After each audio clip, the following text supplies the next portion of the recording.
Consultants, chargés d'essais cliniques ou encore actionnaires, 67% des experts que consulte l'agence sont liés à l'industrie pharmaceutique. Quant aux déclarations d'intérêt des membres permanents de la commission d'AMM, si l'on a bien lu le règlement, elles sont scrupuleusement épluchées à chaque réunion. Et aucun d'entre eux n'est exempt de lien. Il n'y en a aucun qui... Non, aucun des membres titulaires, en fait, et on a à peu près toute l'industrie pharmaceutique représentée, tous les principaux laboratoires. Ben oui, mais parce que vous retombez, si vous voulez, encore une fois, sur...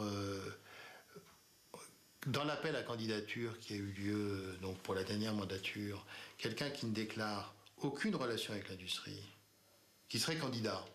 On reçoit une lettre du docteur Intel qui se porte candidat pour faire partie de l'évaluation des médicaments, qui n'a aucun conflit d'intérêt. Je doute fort que ce soit quelqu'un qui connaisse l'évaluation des médicaments. Je ne vois pas au nom de quoi l'État et les patients se priveraient de la capacité d'expérimentation et de développement d'un médicament avec les personnes les plus compétentes pour le faire. L'indépendance d'un expert est le gage de son incompétence. Tel est le credo des industriels, repris en chœur par les pouvoirs publics. Voilà acquittés d'une phrase les 1200 experts permanents et occasionnels de l'agence. Plus un expert est fréquemment consulté, ou plus il occupe un poste important, secrétaire, vice-président, etc., de ces commissions, plus il a de contrats avec l'industrie.